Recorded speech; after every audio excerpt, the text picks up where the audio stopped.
अस्सलामुअलैकुम, मैं हूं डॉक्टर ताहिरा और प्रोग्राम आप देख रहे हैं सेहत सबके लिए। बचपन में सबसे डरावनी वर्ड क्या होता था? सबसे डरावनी लफ्ज़ होता था भूत आ गया भूत। लेकिन जैसे जैसे बड़े होते हैं तो सबसे ज़्यादा डरावनी जो नाइटमेयर होती है वो होता है कैंसर, कि किसी को कैंसर ना हो जाए। कैंसर का लफ्ज़ सुनते ही इंसान बहुत ज़्यादा खौफज़दा हो सकता है और बीमारी मारे ना मारे वो खौफ जो है वो ज़रूर आपको मार देता है, चाहे वो अपना कैंसर हो चाहे अपने किसी प्यारे का कैंसर हो। लेकिन आज का प्रोग्राम करने का मकसद ही ये है कि आपको बताया जाए कि कैंसर लाइलाज नहीं है। कैंसर से इस तरह से डरने की भी जरूरत नहीं है। कैंसर को अगर आप वक्त पे पकड़ लें तो वो उसका इलाज हो सकता है। हम क्यों बार बार कैंसर की बात कर रहे होते हैं? जगह जगह आपने पोस्टर बोर्ड डेज हो रहे होते हैं, डिफरेंट किस्म के कैंसर या सरतान की बात की जाती है, चाहे वो छाती का सरतान हो, जिगर का सरतान हो, आपके फेफड़ों का सरतान हो। हम लोग बहुत ज़्यादा बात क्यों करते हैं? बात इसलिए करते हैं कि अगर आप वक्त पे अपने जिस्म जो आपसे बात करना चाह रहा है ना, कुरान पाक में भी ये लिखा है कि आपका जिस्म आपसे बात करता है, आपके लिए निशानियां रखी हुई है। अगर आप उन निशानियों को वक्त से पहले जांच लेंगे, पता कर लेंगे, डायग्नोसिस हो जाएगा, टेस्ट हो जाएगा, तो उसका पूरा का पूरा इलाज वक्त पे मुमकिन है और फिर हम इस बीमारी को बिल्कुल अच्छी तरह फाइट कर सकते हैं। उसको डिले करना, उससे छुपना, कतराना और बस उसको सोचना कि भाई हम किसी तरह इसको पीछे डाल दें और ये खुद ठीक हो जाएगी, ऐसा नहीं होता। अगर हम उसी वक्त उसको लें और उसका मुकम्मल इलाज कराएं तो हम सरतान को बिल्कुल डिफीट कर सकते हैं। मैं बहुत मशकूर हूं, आज हमारे साथ cancer specialist oncologist doctor Abdul Ali Wajid मौजूद हैं, ऑन्कोलॉजिस्ट हैं। Thank you so much for joining us. कैसे हैं आप?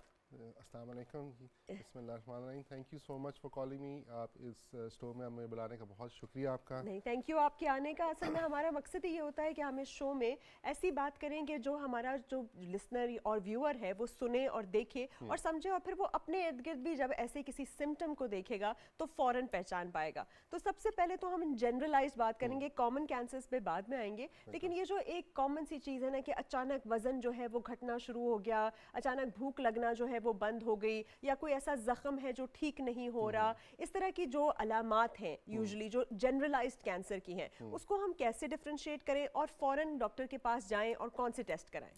बिल्कुल, ये एक तो बहुत शुक्रिया इस शो पे बुलाने का। दूसरा ये कि ये बहुत इंपॉर्टेंट टॉपिक है, हम लोग सबके लिए बहुत ज़रूरी टॉपिक है डिस्कस करना। और जैसा आपने ये सवाल किया बहुत इंपॉर्टेंट कि क्या वो अलामात हैं जिनसे हमें पता चलेगा कि क्या ये कोई नॉर्मल सी बात है, कोई छोटी सी चीज़ है या कोई ख़तरनाक चीज़ है जिस तरह कैंसर है।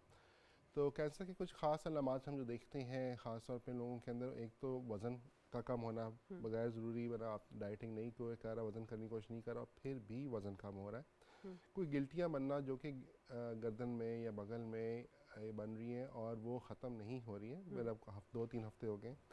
या कोई स्किन के ऊपर भी ऐसे दाग धब्बे बन चुके हैं जो कि नॉर्मल उससे नहीं ठीक हो रहे।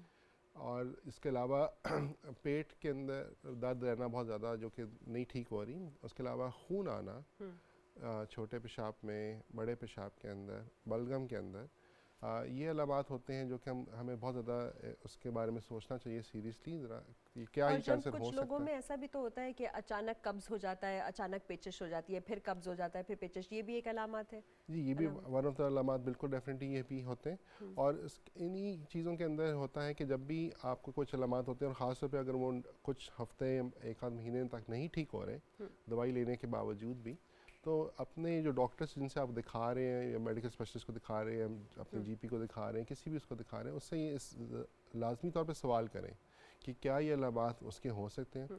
ये सवाल इसलिए ज़रूरी है क्योंकि मैं अक्सर औक़ात देखता हूँ कि आम तौर पे भी डॉक्टर्स के जो नॉन कैंसर डॉक्टर्स होते हैं उनके भी दिमाग में शायद वो फर्स्ट टाइम नहीं जाती बात कि शायद ये कैंसर हो सकता है। बिकॉज आम तौर पे हम बहुत सारी चीज़ें कॉमन होती हैं, जिस तरह बज़ाहिर मैं आपको बताऊँ कि लंग कैंसर है वो आपको सांस भी चढ़ाता है, उसी तरह टीबी भी सांस चढ़ाती है। लेकिन टीबी 10 या 100 गुना ज़्यादा कॉमन है लंग कैंसर से। लेकिन अगर आपके कोई ऐसी चीज़ है जो खांसी नहीं ठीक हो रही और बलगम आ रहा है, खून आ रहा है उसके अंदर और वो ट्रीटमेंट के बावजूद नहीं ठीक हो रही, तो फिर आप लाजमी ये सवाल पूछें कि क्या ये हो सकता है। और उसके लिए कोई ख़ास टेस्ट हम कर सकते हैं क्योंकि कैंसर के टेस्ट ख़ास हैं, सीटी स्कैन करना पड़ता है उसके लिए और कुछ ख़ास टेस्ट करने पड़ते हैं। वो जब आम आप टेस्टों खास से। टेस्ट करते हैं, जब हम लंग कैंसर की बात करते हैं, सबसे कॉमन मर्दों में हमारे यहाँ लंग कैंसर है। एक तो बिल्कुल हमारी स्मोकिंग हैबिट है, दूसरा हमारा पोल्यूशन इतना ज़्यादा है, आई थिंक बिल्कुल। ये मेन रीज़न होगा। तो ये जो फेफड़ों का कैंसर है, उसका आपने कहा कि बलगम में खून आता है, बहुत ज़्यादा सांस चढ़ता है, बिल्कुल ऐसे। खांसी रहती है, वजन कम हो रहा था। ये टीबी भी हो सकती है, टीबी तो टीबी के टेस्ट से पता चल जाएगी या एक्सरे से। बिल्कुल। लेकिन जब आप सीटी स्कैन करेंगे, उसके साथ क्या ट्यूमर मार्कर्स करते हैं, कौन से ट्यूमर मार्कर्स हैं, क्या करते हैं लंग कैंसर को डिटर्मिन करने के लिए? तो लंग कैंसर की जो ट्यूमर मार्कर्स अभी तक हमारे पास नहीं आए हुए, नहीं। लेकिन सबसे ज़्यादा इंपॉर्टेंट जो टेस्ट आ चुके हैं वो सीटी स्कैन आ चुके हैं। ठीक है। और सीटी स्कैन के बगैर लंग कैंसर को डायग्नोस करना बहुत मुश्किल होता है। उसके साथ फिर हम बायोप्सी करते होते हैं नीडल के साथ। और तीसरी चीज़ होती है, आप कुछ जदीद टेस्ट आना शुरू हो चुके हैं जो कि खून के ज़रिए को आप कुछ उनको बेहतर तौर पे कर सकते हैं, लेकिन अभी भी वो टेस्टिंग फेज़ में पूरे उसमें नहीं आए। जहाँ तक लंग कैंसर की बात कर रहे हैं, वो बहुत ज़रूरी चीज़ ये होती है कि उसके अंदर अगर आपको बलगम के अंदर खून आ रहा है, खांसी चलती जा रही है, नहीं ठीक हो रही, साथ वज़न कम होता जा रहा है, तो ये चीज़ें बहुत ज़रूरी है कि इसके अंदर आप अपने डॉक्टर से पूछें कि वो आपका सीटी स्कैन करवा सकते हैं देखने के लिए कि ये चीज़ है या नहीं, और लंग कैंसर के लिए डायग्नोस करने। लंग कैंसर भी उसी तरह का कैंसर है जिसको अगर आप अर्ली डिटेक्शन कर लें, मतलब जल्दी पकड़ लें और उसकी ट्रीटमेंट प्रॉपर्ली जल्दी शुरू कर दें, तो वो काबिल इलाज होता है। और अच्छा डॉक्टर साहब, बहुत ज़्यादा लोग समझते हैं ना, जैसे उनको पता चला कि लंग कैंसर है, पूरी की पूरी उम्मीद ही छोड़ दी, सोचा बस पर हम मरने वाले हैं और इलाज ही छोड़ देते हैं। बिल्कुल। और जैसे हमारे यहाँ तो बहुत कम कंप्लायंस है टीबी की, हेपेटाइटिस की दवाइयाँ ही लेते तो लंग कैंसर तक तो पहुँचते ही नहीं। और फिर जी। बहुत लोग जो है वो डराते भी हैं कि भाई एक फेफड़ा निकल गया तो दूसरा से आप चल नहीं सकेंगे, या फिर ड्रग्स जो लेते हैं, जो कीमोथेरेपी है, वो बहुत डेंजरस है, उससे बाल झड़ जाते हैं। थोड़ा सा लोगों को बताइए कि कीमोथेरेपी सेफ है, किस तरह उन्हें बचाती है, उसको लेने का क्या सही तरीका है, और सर्जरी के ऑप्शंस क्या है? तो लंग कैंसर की जहाँ तक हम बात कर रहे हैं, और या किसी भी और कैंसर की लो, अब ये बात इसलिए बहुत इम्पॉर्टेंट है क्योंकि लोग जब कैंसर का नाम सुनते हैं तो उससे डर जाते हैं। और फैमिली के अंदर भी और माशरे के अंदर भी कैंसर के नाम से बहुत ज़्यादा गलत चीज़ें बताई जा रही होती हैं कि उसका लाइलाज है, या उसकी जो इलाज है वो ज़्यादा मुश्किल है, वो मार देता है। ये चीज़ बिल्कुल गलत है, क्योंकि जहाँ पे इसका इलाज है, हर इलाज के अंदर जो उसके फ़ायदे और नुकसानात होते हैं, हाँ इसका इलाज मुश्किल होता है, जिसके अंदर कुछ लोगों के अंदर बाल गिरते हैं, कुछ के नहीं भी गिरते, लेकिन इससे बीमारी ख़त्म हो जाती है और फिर बाल भी, ये सब चीज़ें वापस आ जाती हैं। जहाँ तक इसका ताल्लुक है कि जी उसके क्या क्या साइड इफ़ेक्ट्स हैं, कीमोथेरेपी के ऑब्वियसली मुश्किल साइड इफ़ेक्ट्स होते हैं, लेकिन कैंसर के अंदर बहुत ज़रूरी होता है कि आप टाइमली उसका इलाज शुरू करें। इन बातों के पीछे ना जाएं जो लोग कहते हैं कि जी इससे ये हो सकता है, या उसका इलाज बहुत मुश्किल है, उससे और लोग ख़राब होते हैं। ऐसी बात नहीं है। जो लोग उस फेज़ से गुजरते हैं, कुछ महीनों के फेज़ के बाद बिल्कुल ठीक हो जाते हैं, और फिर उसके बाद भूल जाते हैं। जब वो 6 महीने गुजर जाते हैं, लोग जो सर्वाइवर से आप बात करें किसी से, तो वो आपको बताएगा कि मैं इस मुश्किल वक्त से गुजरा था, और उसके बाद मैं जब ठीक हो गया तो मैं बिल्कुल ठीक गुजर गया हूँ, इससे मैं बिल्कुल नॉर्मल हो चुका हूँ।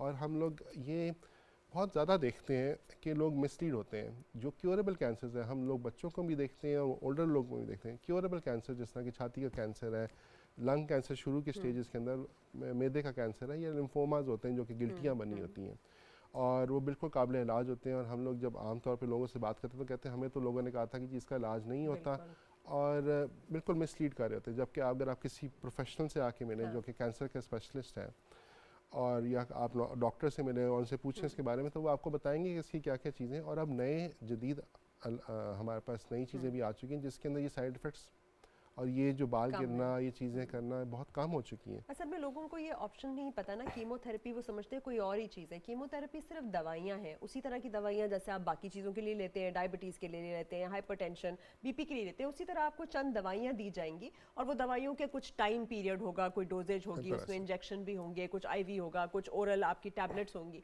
साथ साथ रेडिएशन पे आते हैं, शुआएँ भी दी जाती हैं, और फिर सर्जरी भी ऑप्शन होती है। अब शुआओं से भी लोग बहुत ज़्यादा खौफज़दा होते हैं, अपना उस टाइम पे, जिस टाइम पे होना होता है शुआएं, उस टाइम पे नहीं लगाते, क्योंकि वो कहते हैं कि भाई बिल्कुल चमड़ा जल गया, या क्योंकि जिस टाइम पे कीमो लगती है तो तबीयत उस वक्त तो बहुत ख़राब होती है। तो आप थोड़ा सा इनको ये बताइए कि इवन दो अगर वो तबीयत उस वक्त ख़राब होगी भी तो इवेंचुअली वो ठीक हो जाएगी। बिल्कुल ऐसी है, क्योंकि कैंसर का इलाज मेरा बिल्कुल ऐसी है कि वो है तो मुश्किल, उस टाइम पे मुश्किल लगता है, क्योंकि जिस तरह कोई भी सर्जरी के थ्रू गुजरता है, सर्जरी के थ्रू बेहोशी भी है और उसमें दर्द भी रहता है, लेकिन जब वो ठीक हो जाते हैं तो उसके बाद लोग बिल्कुल नॉर्मल हो जाते हैं। देखिए, और दूसरी सबसे इम्पॉर्टेंट बात ये है कि जो भी चीज़ की जा रही होती है वो जान बचाने के लिए की जा रही होती है, और वो कभी भी ना की जाए अगर वो जान बचाने के लिए ना हो। हमारे फील्ड के अंदर, ख़ासतौर पे कैंसर की फील्ड के अंदर, जहाँ पे आप सर्जरी कर रहे हैं, उसके बाद कीमोथेरेपी दे रहे हैं और फिर रेडिएशन का प्लान कर रहे हैं, ज़रूरी नहीं सब के अंदर सब चीज़ें हों, लेकिन फिर भी जो भी की जाती है उनकी जान बचाने के लिए, उनकी बेहतरी के लिए वो की जाती है, और जैसी वो चीज़ गुजरती है उसके बाद वो ठीक हो जाते हैं। हाँ, इसके अंदर रेडिएशन का डेफिनेटली हो रहा है। रेडिएशन वैसे होते हुए तो बहुत आसान होती है, क्योंकि जब आप होता है ऐसे जैसे कोई एक्सरे कर रहा है आपका या कोई सीटी स्कैन कर रहा है, मशीन होती है 5 मिनट के अंदर ख़त्म हो जाती है, उस वक्त महसूस नहीं करता, लेकिन कुछ दिनों के बाद लोगों को लगता है कि जिल में थोड़ा सा सुर्खपन आ गया है, थोड़ी जल रही है, लेकिन वो उसके बाद वो ठीक भी हो जाती है। कुछ महीनों के अंदर वो चीज़ वापस ठीक हो जाती है और फिर ऐसे से लोग नॉर्मल अपनी ज़िंदगी पे अब वापस आप आ थोड़ा जाते हैं। सा लोगों को ये भी एक्सप्लेन करें कि स्टेजेस ऑफ कैंसर क्या होते हैं। जैसे ग्रेड्स ऑफ कैंसर होता है कि कितना वो ओरिजिनल सेल से मिलता जुलता है, कितना वो डिफरेंशिएट हो गया, और उसी तरह स्टेज ऑफ कैंसर है जिसमें कि स्टेज 1, स्टेज 2, स्टेज 3 के वो कितना फैल चुका है, कितना छोटा था, फिर बाकी कितने नोड्स उसने ऐड किया, कितना फैल चुका है। तो ये बता दें, और ये भी बता दें कि किस स्टेज ऑफ कैंसर तक जो है आपका इलाज बहुत ईजी है, किसके बाद वो ज़्यादा मुश्किल हो जाता है, और किसके बाद जो है वो आपको होप छोड़ देनी चाहिए। इसे तो छोड़नी नहीं चाहिए, लेकिन बिल्कुल। अच्छा, ये सवाल आपकी बहुत अच्छा है, इसलिए क्योंकि जो स्टेजेस ऑफ कैंसर है वो स्टेज 1, 2, 3 और 4 में नॉर्मली हम डिवाइड करते हैं, 4 स्टेजेस के अंदर। और स्टेज 1 का मतलब होता है कि बिल्कुल ही छोटी सी जगह पे, अपनी जगह पे, जिस जगह पे शुरू हुआ है, जिस तरह समझ लें कि अगर फेफड़े का या छाती का है तो सिर्फ उसी जगह पे और छोटे से साइज़ का है सिर्फ, और बिल्कुल अभी कुछ हफ्ते हुए होंगे उसको शुरू हुए हुए, और उसको आप उस टाइम पे उसका इलाज अगर कराते हैं तो तकरीबन 100% उसका क्योर रेट होता है। मतलब आप करेंगे तो तकरीबन 100% है कि बीमारी वापस नहीं आएगी और आप बिल्कुल ठीक हो जाएंगे। उसके बाद स्टेज 2 और स्टेज 3 भी उसी का होता है, थोड़ा सा वहीं पे जैसे छाती के अंदर है और छाती में थोड़ा सा बढ़ चुका हुआ है अभी, लेकिन वहाँ से निकल के कहीं गया नहीं है। तो उसके अंदर भी जो इलाज है उसका भी तकरीबन 70-80% लोगों में क्योर रेट काफ़ी हाई होता है कि क्योर रेट हो जाएगा, और अगर प्रॉपर इलाज कराया जाए। उसका मतलब होता है कि कुछ महीने 2 महीने हो चुके हैं उसको हुए हुए वहाँ पे। अच्छा, आखिर में जो आता है हम स्टेज 4 की बात करते हैं। अब स्टेज 4 के बारे में भी ये होता है कि बीमारी वहाँ से निकल के बाकी जगहों पे फैल चुकी है, लेकिन उसका मतलब भी ये नहीं है कि अब आप नाउम्मीद हो जाएं, क्योंकि अब हमारे पास बहुत सारी नई ट्रीटमेंट्स आ चुकी हैं, चीज़ें आ चुकी हैं जिनके साथ हम उनको भी काफ़ी हद तक ट्रीट कर सकते हैं और प्रोलॉन्ग तो कर prolong सकते हैं कर सकते लाइफ, बिल्कुल। जबकि अब तो कुछ ऐसी ब्रेस्ट कैंसर की दवाइयाँ आ चुकी हैं जिनके अंदर हमने देखा है 10 से 15 साल उनको लेके जा सकते हैं आगे तक। और देखो, अब एक कॉलर ले लेते हैं, उसके बाद बिल्कुल। कंटिन्यू करेंगे। जी अस्सलाम वालेकुम, कौन कहाँ से? अस्सलाम वालेकुम। जी अस्सलाम वालेकुम, कौन बोल रही हैं, कहाँ से? मिसेस सईद मुफ्ती बोल रही हूँ इस्लामाबाद से। जी जी बताइए। बहुत अच्छा लगा, आप नए नए हेल्थ केयर के बारे में जब लाती हैं ना, बड़ा अच्छा लगता है, बहुत सबको शुक्रिया, एक हेल्प मिलती है। Thank you. तो मैंने ये पूछना डॉक्टर साहब से कि ये अगर मुंह का, मसूड़ों का जो अगर कैंसर है तो उसके सिम्टम्स कैसे पता चलते हैं? क्योंकि अगर ब्लड आ रहा है किसी भी तरीके को पता नहीं चलता, गले से आ रहा है, किससे आ रहा है, तो उसकी कैसे वो पहचान कर सकते हैं, कैसे खुद से वो कैसे देख सकते हैं कि ये आया ये? चलिए, थैंक यू सो मच, बहुत शुक्रिया। ओके। तो बड़ा रेलेवेंट था कि ये जो मुंह से खून आता है ये आपका बलगम छाती में से भी आ सकता है, हलक में से भी आ सकता है, मसूड़ों से भी आ सकता है, तो कैसे पता चले कि ये कैंसर है नहीं है, क्या टेस्ट होगा? अच्छा, इस पर 2 चीज़ें, एक तो ये कि जो मसूड़ों से या बलगम से खून आना तो ये बहुत कॉमन है बहुत सारी चीज़ों के अंदर, तो फ़ौरन हमें शायद कैंसर के ऊपर जंप नहीं करना चाहिए, क्योंकि रीज़न इसकी ये होती है कि जब भी गला ख़राब होगा हर सीज़न में आपके मसूड़े से खून में आ सकता है। ये आपको पता चलना चाहिए। कैंसर के अलामात वो होते हैं जो कि आपको उसमें बुखार नहीं होता, आपको उस तरह का गला ख़राब महसूस नहीं करते। वो अगर वो मसूड़ों से खून महीने तक आता रह रहा है और वो चीज़ आपका गला ठीक भी हो गया फिर भी आता जा रहा है, फिर आपको बेहतर ये होता है कि आप ENT स्पेशलिस्ट को चेक कराते हैं, या जो कि मुंह कान गले को देखते हैं, या दांतों वाले डॉक्टर को दिखा सकते हैं। वो अपनी तरफ से ख़ास तौर पे अपने कैमरे से या फिर वो शीशे के साथ देख के प्रॉपर्ली उसको एग्जामिन करते हैं और फिर देखते हैं मुंह के अंदर प्रॉपर्ली। अगर उनको लगे कि वाकई में वहाँ पे कोई चीज़ है तो फिर उसकी वो एक टुकड़ा लेके बायोप्सी करते हैं। और उससे कबल वक्त मैं नहीं चाहूँगा कि लोग उसके बारे में बहुत ज़्यादा वो हों, लेकिन अगर आपको कुछ अलामात ऐसे हैं जिसमें आपका वज़न तेज़ी से कम हो रहा है, खून आए जा रहा है जबकि आपकी ट्रीटमेंट हो, बिना गला ठीक भी हो चुका है, चीज़ें होंगी और फिर भी महीने भर आ रहा है, और ख़ास तौर पर अगर वो हजरात जो कि बहुत ज़्यादा स्मोकिंग करते हैं या पान और गुटखा बहुत ज़्यादा खाते हैं या नस्वार भी रखते हैं, नस्वार बहुत रखते हैं, उनके अंदर थोड़ा सा ज़्यादा केयरफुल होना चाहिए इन चीज़ों के बारे में कि जैसे ही खून आना शुरू होता है या अगर बगैर नज़ले ज़ुकाम के खून आना शुरू हो चुका हुआ है फिर उसको लाजमी चेक कराएं। ठीक है, मसूड़ों का कैंसर है तो बहुत कॉमन हमारे यहाँ, क्योंकि नस्वार भी रखी जाती है, पान, सुपारी, गुटखा, ये सारा कुछ जो है। तो अगर आप बहुत ज़्यादा तेज़ी से ब्रश नहीं भी कर रहे और फिर भी आपका खून आ रहा है, स्मेल से भी आ रही है, तो बायोप्सी के लिए ज़रूर जाए। जब टुकड़ा जाएगा वो एग्जामिन होगा लैब में और पता चल गया अगर कैंसर है तो फिर उसका इलाज, उसमें फिर सर्जरी होती है, बाकायदा निकाल सकते होंगे वो सारा का सारा जी पोर्शन। बिल्कुल। ये जो मसूड़ों का जो कैंसर होता है ये बिल्कुल काबिल इलाज होता है और तकरीबन 100% इलाज इसका कॉमन हो सकता है, बट ठीक है। क्योंकि शुरू में पकड़ा जाता है, सामने आ जाता है जल्दी। और इसके अंदर 2-3 चीज़ें इस्तेमाल की जाती हैं। एक तो सबसे पहले इसके अंदर सर्जरी की जा सकती है, अगर सर्जरी हो सकती है बड़े आराम से। हमारे पिंडी इस्लामाबाद में, पाकिस्तान में बहुत सारे शहरों के अंदर बहुत अच्छी टीम्स पैदा हो चुकी हैं जहाँ पे ये लोग डेंटिस्ट और मैक्सिलोफेशियल सारे सर्जन मिल के इसको एज अ कम्बाइंड वो ट्रीटमेंट करते हैं और उसके अंदर वो बिल्कुल नॉर्मल आपके शक उसकी निकाल देते हैं और दोबारा नॉर्मल उसको बना देते हैं। पूरा का पूरा वो इम्प्लांट भी कर देते हैं ना, जी। बाकायदा उसका प्रोस्थेसिस है। ये जो आजकल एस्थेटिक डेंटिस्ट्री आ गई है उसमें आपको फील भी नहीं होता। डॉक्टर साहब, इस पे तो बड़ा एक इंपॉर्टेंट बात है, इन्होंने मसूड़ों की बात की, उसी तरह जो छाती का कैंसर है उसमें भी बहुत ज़्यादा जो औरतें हैं, एक तो चलो शर्म के मान ले, फिर वो बोलती नहीं, और उसके बाद अगर हो भी जाए, डिटेक्ट भी हो जाए, तो उनको ये डर लगता है कि सर्जरी के बाद शायद डिसफिगरमेंट हो जाएगी। हालांकि उसके लिए भी ऑप्शंस अब अवेलेबल हैं कि वो नहीं डिसफिगरमेंट होती है, आप उसको प्लास्टिक सर्जरी करा सकते हैं। तो अब छाती के कैंसर के ऊपर आते हैं। बोलबाला अक्टूबर में तो बहुत होता है, लोगों को पिंक पिंक का पता होता है, लेकिन उनको ये नहीं पता होता कि अगर उनको इस तरह की कहीं पे भी कोई गिल्टी मौजूद है तो वो निकाली जा सकती है और वो बिल्कुल सेफ है। इसके ऊपर भी बात करिए। बिल्कुल ऐसी। सबसे ज़्यादा कॉमन जो कैंसर हम लोग देखते हैं, आमतौर पर जो कैंसर हम देखते हैं वो क्लिनिक में या हॉस्पिटल के अंदर वो ब्रेस्ट कैंसर देखते हैं। तकरीबन आधे कैंसर के जो पेशेंट्स हम देख रहे होते हैं वो ब्रेस्ट कैंसर, इतना कॉमन हमारे यहाँ पे आमतौर पे देखा जाता है। और इसमें जो चीज़ हमें जब पेशेंट हमारे पास आता है और वो बिल्कुल शुरू की स्टेज में आता है, जबकि कुछ हफ्ते हुए होते हैं, उसको पता चलता है कि मुझे गिल्टी महसूस हो रही है, तो हमें एकदम दिली सुकून होता है कि आज जल्दी शुरू में आ गया और हम इसको अब बिल्कुल ठीक कर सकते हैं।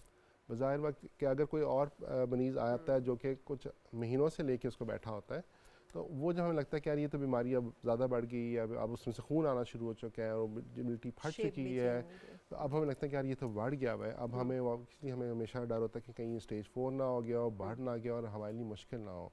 और हम लोग वाकई में देखते हुए कभी दिल वाकई टूटता है बहुत ज़्यादा कि जब हम देखते हैं यंग औरतें बहुत अरसे से लेके बैठी होती हैं इस शर्म से कि वो घर वालों को नहीं बताएंगी, क्या सोचेंगे और आएंगी कैसे। तो ये बहुत ज़रूरी है, जिसकी मेरे ख्याल से जो पिंक रिबन का जो मामला शुरू हुआ और सोशल मीडिया में भी, और मीडिया ने बहुत ज़्यादा इसके बारे में बातें करना शुरू की, इससे हमने देखा कि पिछले महीनों के अंदर हमने बहुत ज़्यादा लोगों को देखा है कि आते हुए चेकअप कराते हुए और इस चीज़ से आगे निकलते हुए कि सोशली जो हम लोग आम माशरे में बात करें इसके बारे में, ख़ासतौर पर औरतों को जो उसके बारे में इतनी बातें नहीं करती, हमारे माशरे में इसको नीचे समझाता कि हम बातें करें इस बातों के बारे में।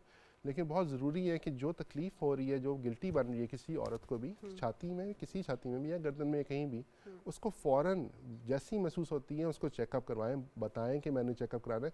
और बहुत सारी लेडी डॉक्टर्स हर उसमें DHQ में, हर उसमें BHQ में मौजूद होती हैं, उनको चेकअप कराएं, वो देखेंगी, मुआयना करेंगी, और अगर उनको लगेगा कि शक होगा कि ये वाकई है गिल्टी, तो उसका आगे वो चेकअप कराती हैं। अच्छा, ब्रेस्ट कैंसर का अब इलाज इतना कॉमन हो चुका है और इतना अवेलेबल है पाकिस्तान में भी और हर जगह पे, हॉस्पिटल में, गवर्नमेंट अस्पताल में भी और अब सेहत सहूलत कार्ड के थ्रू भी और बाकी अस्पतालों के अंदर भी, कि उसका इलाज वाकई में अगर अर्ली स्टेज में, शुरू की स्टेज में आते हैं तो तकरीबन 100% इलाज उसका मुमकिन तो होता है। जब हम कहते हैं कि चले एग्जामिन किया, किसी ने खुद फील किया कि भाई गिल्टी है, शेप चेंज हो गई है, कलर चेंज हो गया, खून या कोई और चीज़ आना शुरू हो गई है, या फिर उसकी अपीयरेंस में बिल्कुल जैसे ऑरेंज की अपीयरेंस होती है ना, जैसे माल्टे के ऊपर ऐसे ऐसे ऐसे होता है, उस तरह का आपका ब्रेस्ट हो गया, ये साइज़ या शेप में कोई भी फ़र्क है, तो आप फ़ौरन डॉक्टर के पास जाएँ। अगर आप डॉक्टर के पास अब चले जाते हैं और उन्होंने डिटेक्ट कर भी लिया है, तो फिर क्या वो करवाते हैं? मैमोग्राम है, कुछ ब्लड टेस्ट हैं, कौन से ट्यूमर मार्कर्स हैं जो स्पेसिफिक हैं टुवर्ड्स ब्रेस्ट कैंसर, और फिर वो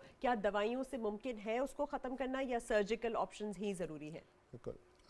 और अच्छा, मैं एक और बीच में मैं बात जी, कर दूं, जो FNAC करते हैं, फाइन नीडल एस्पिरेशन साइटोलॉजी के नीडल से बायोप्सी, क्या वो सेफ है? क्योंकि उससे भी बहुत सारे लोग डरते हैं कि भाई हमारी अम्मी ने कहा था इसको छेड़ना नहीं है, ये फैल जाएगा, तो ये थोड़ा सा आप क्लियर कर दें। हाँ जी, बिल्कुल, ये भी बहुत अच्छा सवाल है कि एक तो नीडल से बायोप्सी जो है ना, ये बिल्कुल सेफ़ है, ख़ासतौर पर ब्रेस्ट कैंसर के अंदर, लंग कैंसर के अंदर, इन चीज़ों के अंदर बिल्कुल सेफ़ है। ये बिल्कुल गलत बात है कि उसको छेड़ेंगे तो फैल जाएगा। उसने फैलना वैसे भी है, अगर आप उसको नहीं छेड़ेंगे तो फिर भी वो फैल जाएगा, क्योंकि कैंसर उसका मकसद ये होता है कि वो बढ़ता भी है और फैलता भी है। इसको जितना टाइम देते जाएंगे उतना वो बढ़ता जाएगा, उतना वो फैलता जाएगा। जितना जल्दी उसको आप टेस्ट करके निकाल देंगे बॉडी से तो उतना वो इम्पॉर्टेंट होगा। सब कैंसर्स के अंदर जो क्योर है ना वो सर्जरी होती है, सबसे इम्पॉर्टेंट हमारा जो इसके अंदर क्योर होता है वो सर्जरी होती है। इसके साथ साथ कीमोथेरेपी दी जाती है ताकि अगर वो साइज़ थोड़ा बड़ा हो गया है उसको फैलने से रोक लें और उसको और काम कर लें। बिल्कुल ऐसे। एक और कॉलर की जाने पड़ते हैं। जी अस्सलाम वालेकुम। वालेकुम सलाम, मोहम्मद अली बात कर रहा हूँ कराची से। जी पूछिए। मोहम्मद अली बात कर रहा हूँ कराची से। जी जी बताइए, आपका सवाल बताइए। डॉक्टर साहब से ये पूछना था कि मेरे को जो है ना पेशाब में खून आया था, ठीक है। तो उसके बाद जो है ना मैंने अपने सिटी स्कैन और ये सिटी टेस्ट और ये कराया था, तो उसमें ट्यूमर आया था उसमें गुर्दे में। गुर्दा मेरा उन्होंने रिमूव कर दिया, ठीक है। और अभी तकरीबन 1.5 माह होने वाला है। ठीक है।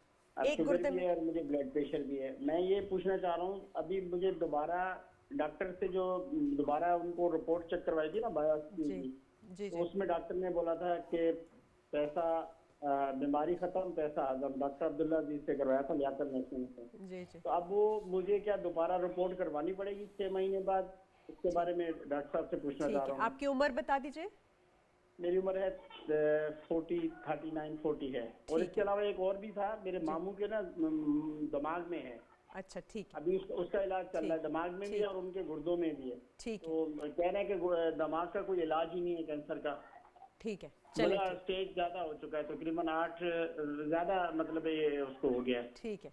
टाइम। ओके, ठीक मुझे है। तो जल्दी पकड़ा गया था ना मेरा, तो चलिए। मेरे को पेशाब में खून आया था, तो जैसे जैसे कराया, मेरा भाई था साहब, तो फटाफट हमने इसको जो है ना सेकंड स्टेज पे था, तो उन्होंने गुर्दा Remove उन्होंने कर बोला हर हाल में गुर्दा रिमूव कराना पड़ेगा। चलिए ठीक तो है। मैं ये भी पूछना चाह रहा हूँ कि मेरा अभी टेस्ट मैं इसका दोबारा करवाना चाह रही है या नहीं? बिल्कुल ठीक।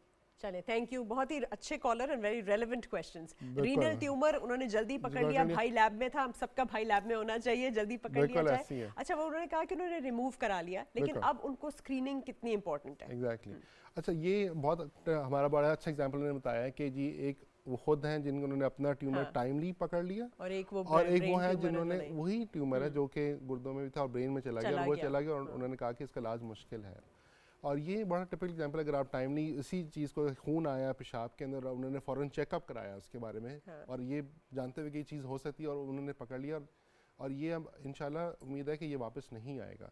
अच्छा, इसके अंदर ज़रूरी है कि आप उनको हर 6 महीने के बाद अपना स्कैन कराएं। पहले 1-2 साल तक ये करते हैं, उसके बाद हम साल में एक आध दफ़ा करते हैं, फिर 1-2 सालों के बाद टोटल जब 3-4 साल गुजर जाएं उसके बाद फिर छोड़ देते हैं। क्योंकि कैंसर अगर वापस आना होता है तो नॉर्मली 2-3 सालों के अंदर वापस आ जाता है। अच्छा। उसके अंदर बहुत ज़रूरी देखना होता है कि खुदा ना खास्ता अगर वहीं पे वापस आता है तो उसको दोबारा से सर्जरी करके निकाल दें। अगर कहीं वहाँ पे निकल आ रहा है तो उसको भी कर सकते हैं, क्योंकि उसका फ़ायदा ये होता है कि जैसे ही कबल ज़्यादा जल्दी ही वापस आ रहा है तो उसको हम फ़ौरन निकाल दें। और जिन लोगों के अंदर अगर एक दफ़ा कैंसर आ गया उसके अंदर हमें फिर भी थोड़ा सा डर होता है कि Tendency, कहीं हाँ। पे और दोबारा आ सकता है, तो उसके लिए हमें ज़रूरी होता है कि जिस वक्त पे 6 महीने के अंदर अगर हमने स्कैन रखा हुआ है उसको हम कहते हैं स्क्रीनिंग, के देखने के लिए कहीं हमें छोटा और सा तो भी नहीं नज़र आए तो उसको हम पिक कर लें और उसको निकाल दें, ताकि अगेन ये नॉर्मल लाइफ में क्योर हो जाए और फिर से। अच्छा, ये जो पेट स्कैन होता है ये बहुत कम है पाकिस्तान पूरे में, इसकी अवेलेबिलिटी, तो इसको कराना कितना ज़रूरी है?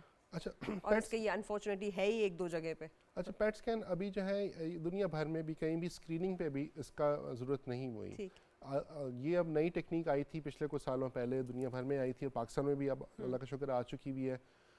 इसका जो है हमारे लिए उसकी जब हम तशखीस कर रहे होते हैं, देखने के लिए कहाँ कहाँ पे फैला हुआ है, उसके लिए बहुत अच्छा डिटेल हमें तरीका बता देता है, लेकिन ये हर कैंसर के लिए नहीं होता और ये डॉक्टर ख़ुद डिसाइड करता है कि कब उसको ज़रूरत है उसकी या नहीं है। जैसे मैं कहूँ छाती कैंसर के लिए हमें उसकी ज़रूरत नहीं होती शुरू में, क्योंकि वो शुरू में हम सिर्फ एक्सरे उसके ऊपर डिसाइड कर लेते हैं। और उसके अलावा किडनी कैंसर के अंदर ये फ़ायदा दे सकती है या और चीज़ों के अंदर दे सकती है, लेकिन कुछ कैंसर के अंदर इसका ख़ास ज़्यादा रोल नहीं होता। हाँ, ये कम इसलिए भी है क्योंकि इसका एक ख़ास न्यूक्लियर डाई होता है और वो बनता हमारे जो एटॉमिक एनर्जी के जो कुछ है, जिस तरह नूरी है या इनमोल लाहौर में, इन जगहों पे बनता है और वहाँ से बन के ये ख़ास जगहों पे जा सकता है। तो ये इसलिए हर शहर में पहुँचना इसके लिए मुश्किल होता है और उसकी मशीन और चीज़ें करना। तो अभी तक जितनी हमारी ज़रूरत है उस हिसाब से तक तो हमारी बेसिकली एक ठीक है। दफ़ा किसी ने ट्रीटमेंट ले लिया तब पेट स्कैन कराना इसलिए ज़रूरी है कि देखने के लिए कि भाई वो जो सर्जरी या शुआएं या कीमो थी उससे आपका सारा कैंसर ख़त्म हुआ है कि नहीं। बिल्कुल और जब आप वर्ड मेटास्टेसिस सुनते हैं उसका मतलब होता है कैंसर अपनी जगह से दूसरी जगहों पे चला गया, चाहे वो दिमाग में चला गया, चाहे फेफड़ों में, चाहे गुर्दे में, कहीं पे भी वो ट्रैवल कर गया और इसलिए आप उसको पूरे जिस्म में से निकालना जो है वो ज़रूरी हो गया। बिल्कुल ऐसे ही। अच्छा डॉक्टर साहब, अब हम बच्चों पे आते हैं। बच्चों के अंदर जो बहुत ज़्यादा कॉमन है हमारे यहाँ कैंसर, वो ब्लड कैंसर है, ल्यूकीमिया है, हर बहुत ज़्यादा कॉमन है अनफॉर्चुनेटली। और वो कैसे डिटेक्ट हो जाता है, उसके क्या अलामात हैं और उसको वो कैसे ट्रीटेबल है? बच्चों के कैंसर भी उसी तरह ही है जैसे बड़ों के कैंसर होते हैं, उसके अलामात भी ऐसे ही होते हैं। ल्यूकीमियाज और लिम्फोमास हम बच्चों में ख़ास तौर पे देखते हैं। अच्छा, अच्छी बात ये होती है कि बच्चों के कैंसर जो होते हैं वो क्योरेबल होते हैं। मतलब जहाँ पे वही कैंसर अगर हम बड़ों में देखेंगे तो उसमें अगर वो आधे लोग उसमें से ठीक हो सकते हैं और आधे नहीं हो सकते। मतलब अगर हम एडवांस स्टेज भी देखें, फैला हुआ भी देखें, तो बच्चों के अंदर 90% लोग बच्चे ठीक हो सकते हैं। क्योर रेट बहुत हाई होता है।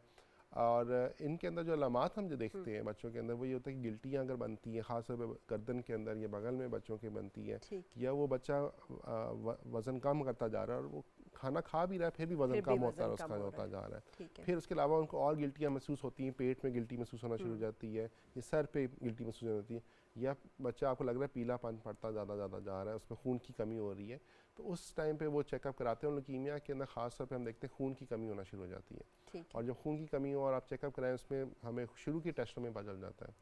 फिर उसके बाद जो ल्यूकीमिया की ट्रीटमेंट्स के अंदर हमारे यहाँ स्पेशलाइज सेंटर्स पाकिस्तान में बन चुके हैं, तकरीबन हर बड़े शहर के अंदर हैं। और उसके अंदर वो लोग फिर बोन मैरो बायोप्सी एक चीज़ होती है जिसके अंदर वो हड्डी का टुकड़ा लेते हैं, देखने के लिए कंफर्म करते हैं। फिर उसकी ट्रीटमेंट्स होती हैं, ट्रीटमेंट्स के अंदर कीमोथेरेपी दी जाती है और फिर कभी कभी बोन मैरो ट्रांसप्लांट किया जाता है। बोन मैरो ट्रांसप्लांट एक नई चीज़ है और ये भी अगेन आप काफ़ी जगहों में पाकिस्तान में अवेलेबल है। लेकिन पाकिस्तान में तो बहुत अच्छा सक्सेस रेट है बोन मैरो ट्रांसप्लांट का। जी बिल्कुल, पाकिस्तान में बहुत अच्छा सक्सेस रेट है और गवर्नमेंट की तरफ से भी हमने देखा बहुत सारे गवर्नमेंट ने इस तरह के इदारे बना दिए पाकिस्तान तो बच्चों को डिले नहीं करना चाहिए, मतलब अगर किसी का डायग्नोज हो गया है ऑलरेडी तो उसको फिर अगर किसी को बोन मैरो ट्रांसप्लांट कह दिया है तो उसे डिले ना करें, हाँ। उसके अंदर भी ऑब्वियसली थोड़ा एक्सपेंसिव चीज़ होती है, उसके लिए बच्चा मैच भी करना होता है और वो अपने बहन भाइयों में से किसी एक साथ मैच करना होता है उसके साथ। और अब अनमैच्ड डोनर ट्रांसप्लांट, जिसको हैप्लोइडेंटिकल डोनर ट्रांसप्लांट कहते हैं, वो भी अवेलेबल हो चुका है पाकिस्तान में, वो भी चीज़ शुरू हो चुकी है। और मैं ख्याल से आई थिंक उस लिहाज से गवर्नमेंट का मेरा आई थिंक बहुत अच्छा है क्योंकि उन्होंने बहुत सारी जगहों पे शुरू किया, इवन सिंध में, गंबट में भी शुरू किया है। इसमें एक क्वेश्चन मुझे पूछना है जो बहुत लोग करते हैं कि जब उनको बोलते हैं ना कि भाई डोनर का ले आओ ट्रांसप्लांट, हमने भाई या बहन का करना है, तो वो डरते हैं कि भाई जो सही वाला बहन भाई है उसको शायद कुछ हो जाएगा अगर इससे हमने डोनेशन ले ली, और वो उस बच्चे को सफ़र कराते रहते हैं। तो ये प्लीज़ आप हमारे देखने वालों को क्लियर करें कि अगर उस बच्चे से, जिस बच्चे ने डोनेट किया है, उसको कुछ भी नहीं होगा और वो ठीक रहेगा, ये बता दीजिए। बिल्कुल ऐसी है कि जो बच्चे जो डोनर दे रहा होता है अपना, वो सिर्फ अपना ब्लड सैंपल दे रहा होता है और कुछ भी नहीं दे रहा होता, उसका आपस में कोई ताल्लुक नहीं होता। और वो बहुत इसलिए ज़रूरी होता है कि उसके बगैर उसकी जान बचानी बहुत मुश्किल हो सकती है अगर वो नहीं डोनेट करेगा। अच्छा, ये हम अक्सर का सोचते हैं और ये बड़ों में भी देखते हैं, नॉट सिर्फ बच्चों में भी। मैंने कुछ केसेस देखे थे जहाँ पे हम लोग देख रहे थे जिसमें लिवर का या गुर्दे और जगहों में ट्रांसप्लांट की ज़रूरत थी, लिवर में भी और बोन मैरो में भी। और जो बहन भाइयों में जिसमें से मैच हुआ तो उनके भाई को इतनी ज़्यादा मिसकंसेप्शन थी या वो उनको नहीं पता था उसके बारे में कि वो समझते थे कि मुझे कुछ हो जाएगा, तो अपना डोनेट ही नहीं करना चाह रहे थे। तो मेरे ख्याल से इसके बारे में आगाही पहुंचाना बहुत ज़रूरी है लोगों के अंदर भी और इन्हीं फोरम्स के अंदर। तो कुछ नहीं होगा आप अगर उनसे बिल्कुल डोनेट करेंगे, उसमें कोई मसला नहीं है, कोई ऐसी चीज़ नहीं है। अब तो लोग जब किडनी भी डोनेट करते हैं या लिवर करते हैं, लिवर तो खुद दोबारा बन जाता है। बिल्कुल, वो छोटा सा हिस्सा लेते हैं सिर्फ और वो दोबारा रीजनरेट हो जाता है, दोबारा उसी जगह अपनी जो बंदा डोनेट कर रहा था उसको बिल्कुल कतई कुछ फ़र्क नहीं पड़ता। तो देखिए, ज़रूर डोनेशन तो एक कितनी अच्छी चीज़ है और अगर आप अपना ऑर्गन डोनेट कर सकते हैं और वो भी अपने किसी प्यारे की जान बचाने के लिए और आपको उससे कोई नुकसान नहीं हो रहा, तो उससे अच्छी क्या चीज़ है। जब हम जिगर की बात ही कर रहे हैं तो हमारे यहाँ सबसे कॉमन जो है वो हेपेटाइटिस सी है। हम उस तरह यूज़ करते हैं, मैनिक्योर हो गया, हर चीज़ में यूज्ड इंजेक्शन हो गया, लेकिन हेपेटाइटिस सी बहुत ज़्यादा कॉमन है। हेपेटाइटिस सी की कोई अलामात वैसे आपको दिखाई नहीं देती, लेकिन 10-20 साल जब हेपेटाइटिस सी अंदर छुप के बैठता है तो वो अल्टीमेटली जिगर के सरतान के तौर पर प्रेजेंट करता है। इसलिए हमारे पास जिगर का सरतान बहुत कॉमन है और उस वक्त फिर हमारे पास लोग आते हैं जैसे अब वो कहते हैं काला यरकान हो गया, फिर ये हो गया, फिर उल्टियाँ आने लगी, खून की उल्टियाँ आने लगी। जाएगी, उस स्टेज पे जाते हैं। तो थोड़ा सा इसके बारे में बताइए कि भाई एक तो regular screening of hepatitis C, और उसके बाद जब हेपेटाइटिस सी पता लग जाए तो उसका पूरा ट्रीटमेंट, और जब लिवर कैंसर हो जाए तो फिर क्या ऑप्शंस है? लिवर कैंसर ये वो कैंसर है जिनको आप पहले से प्रिवेंट कर सकते हो, मतलब उनको रोक सकते हो पैदा होने से पहले ही। और ये सबसे कॉमनली जो हम पाकिस्तान में देखते हैं हेपेटाइटिस सी और हेपेटाइटिस बी की वजह से देखते हैं। दुनिया भर में बाकी वेस्टर्न ममालिक में अल्कोहल भी होती है, लेकिन पाकिस्तान में सबसे कॉमन जो वजह से हम देखते हैं वो हेपेटाइटिस सी और हेपेटाइटिस बी की वजह से है। सबसे आसानी तरीका जिसको रोकने का वो ये होता है कि आप हेपेटाइटिस बी या सी जैसी किसी को अलामात उसके महसूस हों, किसी तरह के भी, जिसमें यरकान हो जाता है या फिर लोगों को पेट ख़राब होता है बहुत ज़्यादा, या फिर पेट पैदा शुरू हो जाती है, मतली शुरू होती है और वो पीलापन आता है, तो उसका टेस्टिंग होती है, मैदे के डॉक्टर्स को चेक करते हैं, उसका इलाज करते हैं। उसका टाइम नहीं है, अगर इलाज करा लिया जाए तो ये कैंसर से बचा जा सकता है बिल्कुल, और इससे तकरीबन 100% बचा जा सकता है अगर आप इसको टाइमली इलाज करा लीजिए। हाँ, कुछ केसेस ऐसे हम फिर भी देखते हैं कि इलाज कराने के बावजूद भी होता है, लेकिन उसके लिए फिर हम स्क्रीनिंग प्रोग्राम हमारे पास होते हैं जिसमें टाइमली हर कुछ महीनों बाद अल्ट्रासाउंड कराया जा सकता है, साल में सीटी स्कैन करा के देखा जा सकता है, और कुछ नए स्कैन्स भी आ चुके हैं जिनको देख के देखा जा सकता है, जिसकी वजह से आप देख सकते हैं कि आपके जिगर के अंदर कहीं ख़राब तो नहीं होता जा रहा, उसकी फिर ट्रीटमेंट की जाए ताकि उसको कैंसर में तब्दील होने से रोका जाए। ठीक है, दूसरे कॉलर की जानने पड़ते हैं। जी अस्सलाम वालेकुम।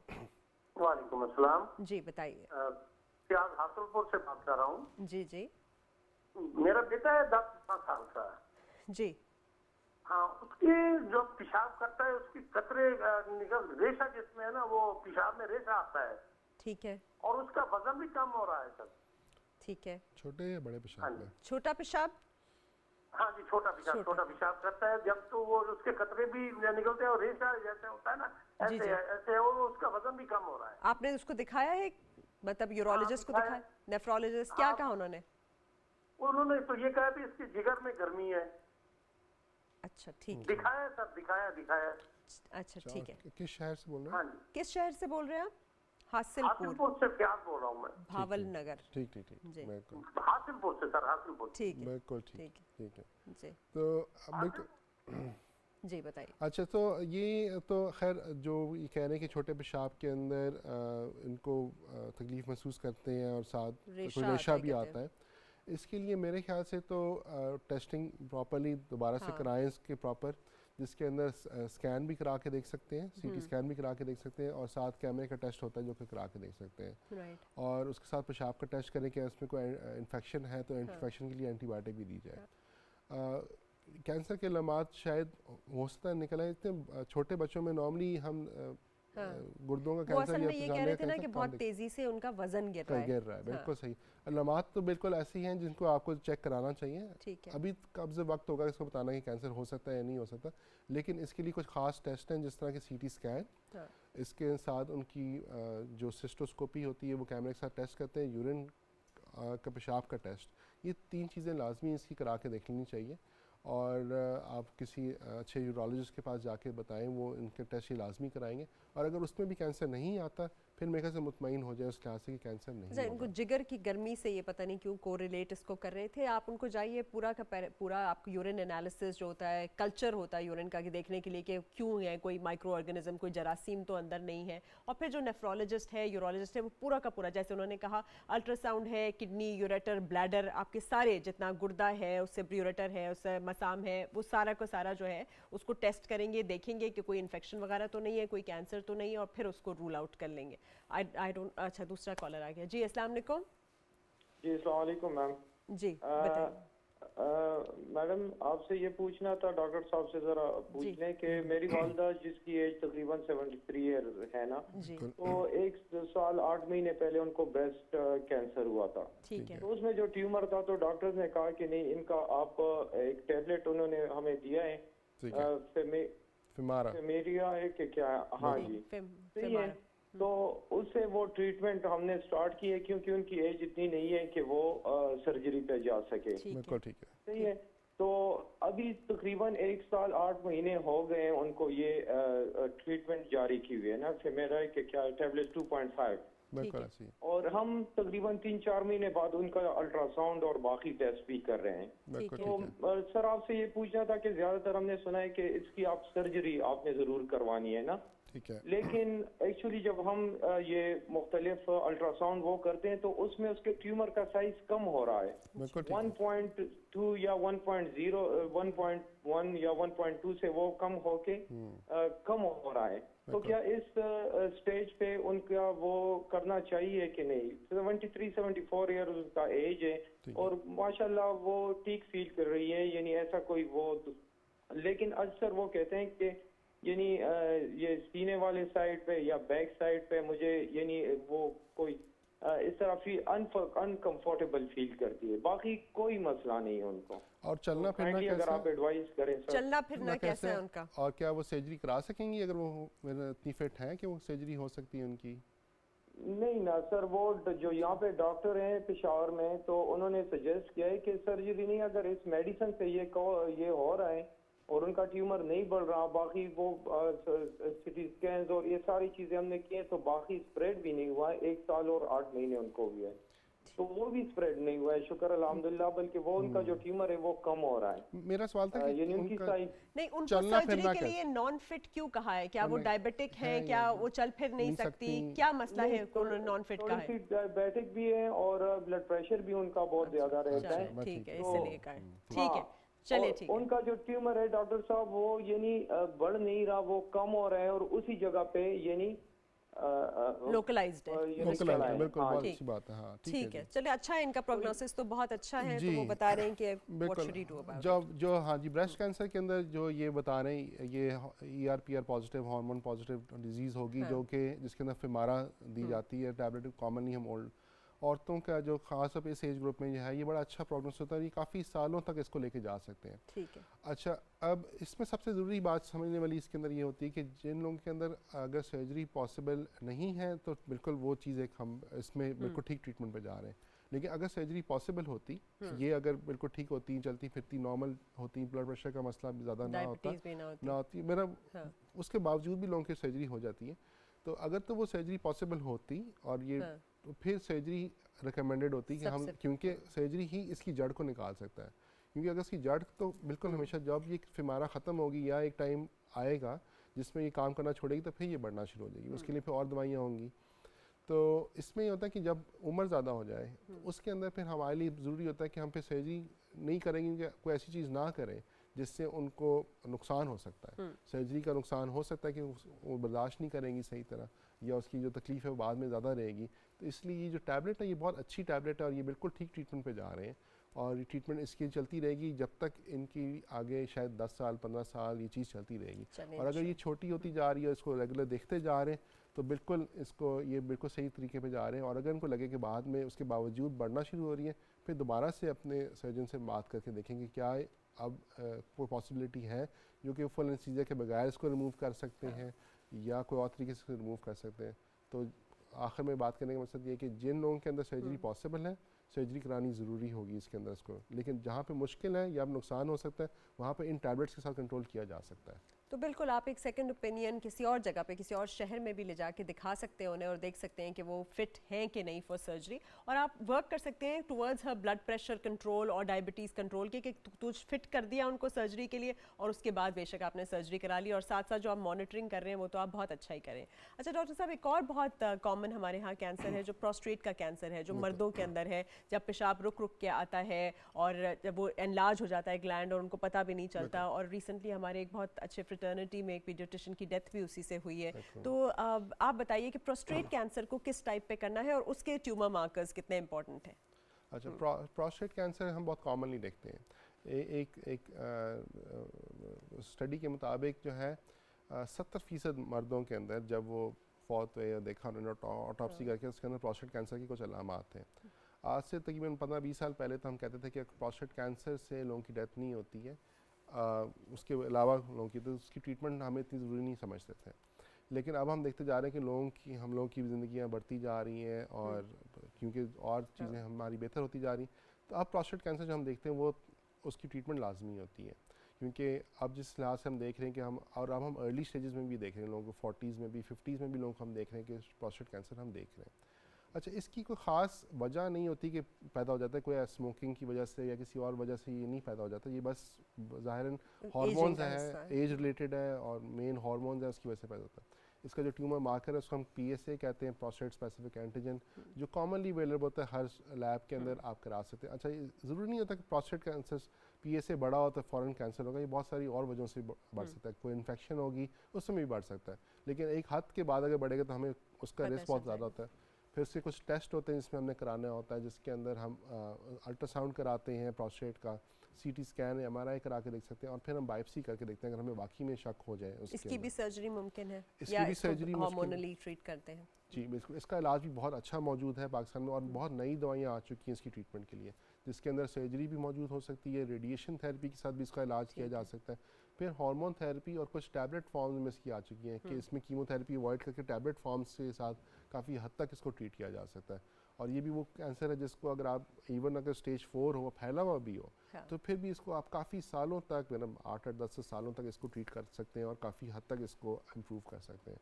और अगर अर्ली स्टेज में इसको पकड़ लिया जाए, शुरू में ही अगर कोई लमाता है पेशाब रुकने का, पेशाब के अंदर खून आने का, या पेशाब आपको तंग कर रहा है, दर्द हो रही है पेशाब की जगह पे, छोटे पेशाब की जगह पे, तो फिर इसको फ़ौरन इलाज कराएं और इसको रिमूव करा के या फिर रेडिएशन के तौर पे शुरू में ही ट्रीट कर दें, तो इसका काफ़ी हद तक तकरीबन 70-80% लोगों में बिल्कुल ठीक हो जाता है ये। अच्छा डॉक्टर साहब, हमने बहुत सारे कॉमन कैंसर्स की तो बात की, लेकिन बहुत सारी चीज़ें कार्सिनोजेनिक होती हैं, जैसे कहते हैं भाई प्लास्टिक की जो बोतल है उसके अंदर पानी मत पियो, माइक्रोवेव के अंदर खाना मत गर्म करो, या इस तरह की बेशुमार चीज़ें हैं, या बहुत सारी ये जो हमारे फ़ोन है उसकी शुआएँ हैं, ये सारी चीज़ें कार्सिनोजेनिक हैं। तो कौन कौन सी प्रैक्टिसेस होनी चाहिए जो कि आपको प्रिवेंट करती हैं कैंसर, जो कि अब इस माशरे में बहुत मुश्किल हो गया, लेकिन what are the things we should prevent? बिल्कुल, और ये चीज़ बहुत ज़रूरी चीज़ है कि कैंसर की ट्रीटमेंट तो एक बहुत मेरे एक मुश्किल चीज़ भी होती है और चीज़ें बेहतर होती जा रही हैं, लेकिन जहाँ पे हम प्रिवेंट कर सकते हैं वो बहुत ज़रूरी चीज़ है। अब बहुत सारी चीज़ें ऐसी हैं जो कि कैंसर बनाने में जो बढ़ाती हैं कैंसर बढ़ने में, जिसमें सबसे ज़्यादा ज़रूरी चीज़ जो ऑब्वियस है वो स्मोकिंग है, पान है, या फिर आप गुटखा इस्तेमाल कर रहे हैं, निस्वार इस्तेमाल कर रहे हैं, और स्मोकिंग बहुत ज़्यादा लंग कैंसर और बल्कि और कैंसर्स को भी करता है, फेफड़े का भी कैंसर, मैदे का कैंसर, छाती के कैंसर के अंदर भी इसके हाथ होता है। इसके अलावा वेपिंग, अब हमें वेपिंग में अभी तक पूरी तरह क्लियर नहीं हुआ कि उसमें कैंसर, वो आज से 20 साल बाद पता चलेगा कि उसका हमें कितने नुकसानात हैं, लेकिन कैंसर शुरू में सिगरेट के बारे में लोग कहते थे बिल्कुल ठीक है, कोई मसला नहीं है, करें, लेकिन उसके बाद पता चला कि जी उसके साथ कैंसर का रिस्क बहुत ज़्यादा है। इसके अलावा डाइट के अंदर बहुत सारी ऐसी चीज़ें हैं जो कि हम लोग अपनी एग्रीकल्चर के अंदर केमिकल्स इस्तेमाल कर रहे होते हैं, उनको प्रॉपर्ली साफ़ नहीं करते। अगर वेजिटेबल आपके घर में सब्जी आती है उसको प्रॉपर्ली साफ़ ना करें तो उसके अंदर भी केमिकल्स लगे होते हैं, उनको पेस्टिसाइड्स लगे होते हैं, और वही चीज़ें जो हैं आगे जाके कार्सिनोजेनिक होती हैं, मतलब कैंसर में कॉज कर सकती हैं। इसके अलावा खाने के अंदर जो हम डाइट लेते हैं बहुत ज़्यादा रिफाइंड डाइट होता है, मतलब है कि उसके अंदर मैदा बहुत ज़्यादा इस्तेमाल होता है, इसके अंदर चीज़ें जो है कि पहले से कुक्ड है, बनी हुई है, प्रिजर्व्ड है। फ्रोजन फूड्स का क्या जो ये रीहीटिंग का प्रोसेस है कि फ्रोजन फूड्स आजकल बहुत कॉमन है, फ्रोजन फूड निकाला और उसको रीहीट कर दिया माइक्रोवेव में और बार बार रीहीट कर दिया, तो उसका कितना रोल है? इसका भी बहुत ज़्यादा रोल होता है, और ये चीज़ें जो है ना हमें गवर्नमेंट लेवल पे भी बहुत ज़्यादा ज़रूरी है इन चीज़ों को करना। और ये वेस्टर्न ममालिक में, अब अमेरिका में, इंग्लैंड में, इन चीज़ों में गवर्नमेंट लेवल में बहुत ज़्यादा स्ट्रिक्टनेस शुरू कर दी हुई है कि जो एग्रीकल्चर हो रहा है, जहाँ जहाँ काश्तकारी हो रही है वहाँ पे क्या क्या केमिकल्स इस्तेमाल कर सकते हैं, क्या नहीं कर सकते हैं, दूध जो हो रहा है जो कि गाय भैंसों से आ रहा है उनको क्या खुराक दे सकते हैं, क्या नहीं देना चाहिए, क्योंकि वही चीज़ें उनके दूध में आती हैं और वो हमारे बॉडी में आती हैं, और उसी से हम आगे बढ़ते हैं। इसके अलावा और भी बहुत सारी चीज़ें हैं जो कि हमें डेली लाइफ में करनी चाहिए, जिस तरह के स्ट्रेस है। स्ट्रेस आई थिंक हमें सबसे बड़ा रिस्क है जो कि बॉडी के अंदर स्ट्रेस लेवल, हार्मोन्स होते हैं, कोर्टिसोल लेवल आपको बढ़ा देता है, और जब बढ़ाता है तो उस तरह की हर चीज़ के आपके ब्लड प्रेशर भी बढ़ता है, शुगर के भी लोग उससे बढ़ते हैं, वज़न बढ़ता है। उसके अलावा कैंसर के भी अंदर हम देखते हैं कि उनके अंदर ज़्यादा कैंसर के अलामात आ सकते हैं, क्योंकि वही स्ट्रेस जो है बॉडी के अंदर आखिर में कैंसर को बना भी सकता है। तो हमें ये भी चाहिए कि कॉन्शियसली, मतलब दिमागी तौर पे हम सोचें कि रोज़ हमें स्ट्रेस कम से कम लेना, और जिन चीज़ों के अंदर हमें लग रहा है कि स्ट्रेस ज़्यादा होता है उन चीज़ों से दूर है। अच्छा, फिर कुछ चीज़ों के और बारे में, अच्छा ये जो कुकिंग में है, जैसे नॉन स्टिक कुकवेयर है, अब तो वेस्ट वगैरह में उन्होंने पूरी तरह चेंज कर दिया है, नॉन स्टिक वगैरह निकाल के वो बिल्कुल हमारी जो पुरानी मिट्टी के बर्तन थे उसी के अंदर स्टोर कर रहे हैं और उसी के अंदर पका भी रहे हैं, तो उसका बताइए, वो जो टेफ्लॉन वगैरह का यूज़ है। वेस्ट है उन्होंने हमें थोड़ी बुरी आदतों में डाल के, और अब हमारी पुरानी चीज़ों के बारे में बिल्कुल देहात पे चले गए हैं, वो हमारी ऑर्गेनिक चीज़ें, वो अंडे भी वो वाली खा रहे हैं, मुर्गी भी वो वाली, और हम इस पे आ गए। और अब नया जो ट्रेंड आ चुका है कि जी देसी घी घी इस्तेमाल कर रहे हैं बिल्कुल, खाने में, जी। जबकि हम लोग तो पिछले सालों से कर रहे थे और हमें पिछले सालों में मना किया कि जी नहीं नॉर्मल आप ऑयल इस्तेमाल करें और ये करें वो करें, लेकिन अब वो लोग खुद वापस देसी घी और जो कि बिल्कुल नेचुरल प्रोडक्ट्स हैं नॉर्मल तरीके से जो बगैर पेस्टिसाइड्स हुए हुए आपका काश्तकारी होती है उनके ऊपर वो आ चुके हैं। और हमें भी चाहिए कि उन चीज़ों के ऊपर ज़्यादा जोर दें और उसी हिसाब से लेके चलें, क्योंकि प्रॉफिट मेकिंग जाके हर जगह पे होती ज़्यादा करने का हमेशा होता है, लेकिन फिर भी कॉन्शियस एफर्ट होना चाहिए कि जब आप ख़रीद रहे हो चीज़ें देखो कि कहाँ से आप ऐसी चीज़ें ख़रीद सकते हो या फिर कर सकते हो, उनके बारे में कोशिश करें। और दूसरी चीज़ होती है कि मेरे ख्याल से और ज़्यादा ज़रूरी चीज़ है कि हम लोगों को चाहिए कि हर कोई रेगुलर वॉकिंग शुरू करे।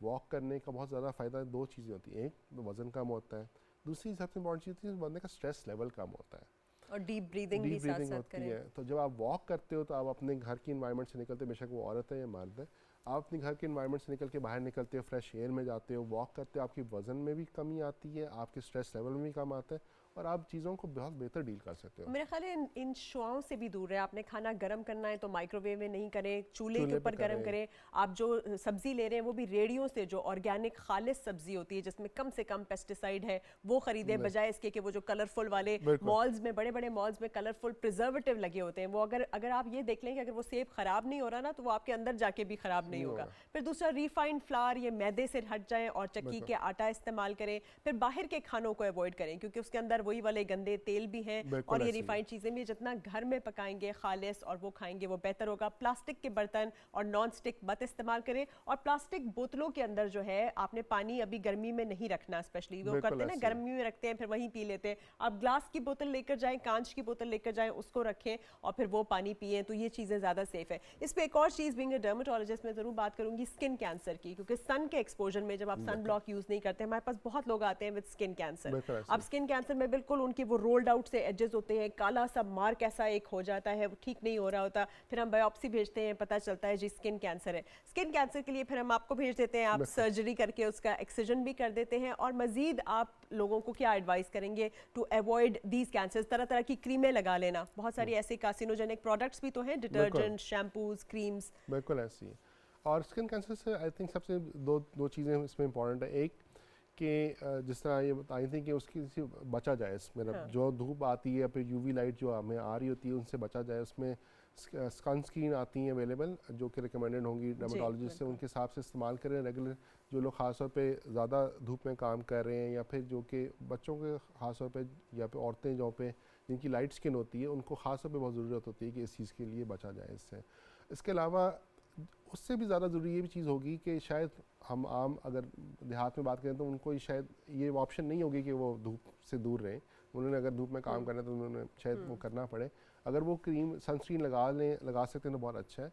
उससे ज़्यादा ज़रूरी चीज़ ये भी होगी कि खुदा ना खास्ता अगर आपको महसूस करें कि कोई ऐसी चीज़ दाग बन गया है जो कि बढ़ता जा रहा है या वो काले रंग का होता जा रहा है, तो उसको फ़ौरन स्किन स्पेशलिस्ट को आके दिखाएं, अपने डॉक्टर को दिखाएं या फिर करीबी कोई भी डॉक्टर्स को दिखाएं और उससे पूछें कि खुदा ना खास्ता ये कैंसर तो नहीं है, और अगर वो है तो उसको फ़ौरन शुरू में ही निकाल दिया जाता है और निकाल दें तो उसके बाद इंशाल्लाह वो वापस आने के चांसेस नहीं होते। अच्छा, ये जो आर्टिफिशियल स्वीटनर्स हैं आजकल बड़ा है कि भाई फिजी ड्रिंक पी रहे हैं तो हम तो लो कैलोरी स्वीटनर पी रहे हैं, एस्पर्टेम उसके अंदर है और डिफरेंट किस्म के dyes, preservative, emulsifier, high fructose corn starch syrup और ये जीएमओस जेनेटिकली मॉडिफाइड, इसके बारे में भी लोगों को बताएं कि कितना कार्सिनोजेनिक है। बिल्कुल। अब ये जो चीज़ें हैं ये अब वेस्ट ने हमें तो पहले से कर लत डाल दी और बाकी दुनिया में उन्होंने खुद कम करना शुरू कर दिया, उन्होंने खुद खत्म कर दिया।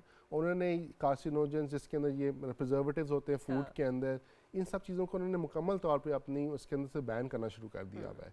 और वो सब चीज़ें हमारे पास जो थर्ड वर्ल्ड ममालिक हैं जैसे पाकिस्तान है, इंडिया या बांग्लादेश, इन जगहों के अंदर आना शुरू हो चुके हैं और यहाँ पे क्योंकि वो चीज़ें आती हैं तो वो चीज़, और इसी लिहाज से हमारे पास बहुत सारे सब्जियां भी ऐसी होती हैं जेनेटिकली मॉडिफाइड होती हैं जो कि हम लोग देखते हैं कि हमारे यहाँ पे भेज दी जाती हैं और वो अपने मुल्क में नहीं रखना चाहते और उनको पता था क्योंकि ये अभी तो हमें शायद सस्ती मिलती हैं और हम खा लेते हैं, लेकिन जहर है वो। और कुछ सालों के बाद पता चलता है कि उसके कितने बुरे असरात हमारी बॉडी के ऊपर, और हम देख रहे हैं कि ज़्यादा चीज़ें आती हैं। इसी तरह ही मेरे ख्याल से बहुत ज़्यादा ज़रूरी है कि हम स्मोकिंग के अंदर भी हम देख रहे हैं कि लोग स्ट्रेस आता है और लोग आजकल समोशी हालात भी ख़राब होते हैं, लेकिन स्मोकिंग बढ़ती जाती है क्योंकि वो एक स्ट्रेस रिलीफ लोग समझते हैं, लेकिन लोगों को चाहिए कि यार उससे दूर है क्योंकि आगे जाके इसी चीज़ से लोग जब गुजरते हैं कैंसर के इलाज से बहुत मुश्किल हो जाता है। तो उसलिए बेहतर होता है कि उसको प्रिवेंट किया जाए, और उसके लिए आप स्मोकिंग को छोड़ें। उसके अलावा जो अच्छी हेल्दी एक्सरसाइज है, मतलब आप गेम्स खेलें, बाहर जाएं, क्रिकेट खेलें, फुटबॉल खेलें, और चीज़ों के अंदर जाएं, दोस्तों से मिलें, बातें करें और वॉकिंग करें और ये चीज़ें करें, मेरा जो कि आउटडोर एक्टिविटीज़ है। और हम बच्चों में भी अब ये देखते जा रहे हैं कि बच्चे भी अब टीवी के सामने बैठ के, आईपैड के सामने बैठ के, उसके सामने बैठ के, फ़ोन के सामने बैठ के सारा दिन बच्चे देखते रहते हैं। उससे कितने मुश्किल हालात होते हैं कि उनमें मोटापा बढ़ता जाता है, उनकी दोस्तियां कम होती जाती हैं, बाहर खेलना उनका कम होता है, और वो फिर इन्हीं चीज़ों के अंदर ज़्यादा बढ़ते जाते हैं। बिल्कुल, और ये सारी की सारी चीज़ें जो है कार्सिनोजेनिक है। और जो भी झटपट सॉल्यूशंस होती है ना, स्पेशली आपके इंस्टेंट नूडल्स वगैरह, ये तो प्रूवन है कि वो कितने ज़्यादा हार्मफुल हैं और कितने ज़्यादा कैंसर्स करते हैं। तो ये झटपट खाने, फ्रोज़न फूड्स, जितनी भी अट्रैक्टिव, कलरफुल, बहुत ही खूबसूरत दिखने वाले बड़े बड़े फल जो कि असल में फल नहीं होते बल्कि जेनेटिकली मॉडिफाइड होते हैं, इन चीज़ों से दूर रहें। ऑर्गेनिक खालिश चीज़ों को दें, चाहे वो ख़राब भी हो जाए जल्दी, लेकिन वो आपकी असल चीज़ होगी और वो आपको कैंसर से दूर रखेगी। जैसे डॉक्टर साहब ने कहा, खूब पॉजिटिव थिंकिंग, बहुत सारी एक्सरसाइज और खालिश खाना, सिंपल जिंदगी ही इन सारी चीज़ों से आपको दूर रखेगी। बहुत बहुत शुक्रिया, thank you so much doctor Ali आपके आने का, और thank you so much for the awareness. उम्मीद है आप सबको भी बहुत अच्छा लगा होगा। इंशाल्लाह फिर मुलाकात होगी। अल्लाह हाफिज़।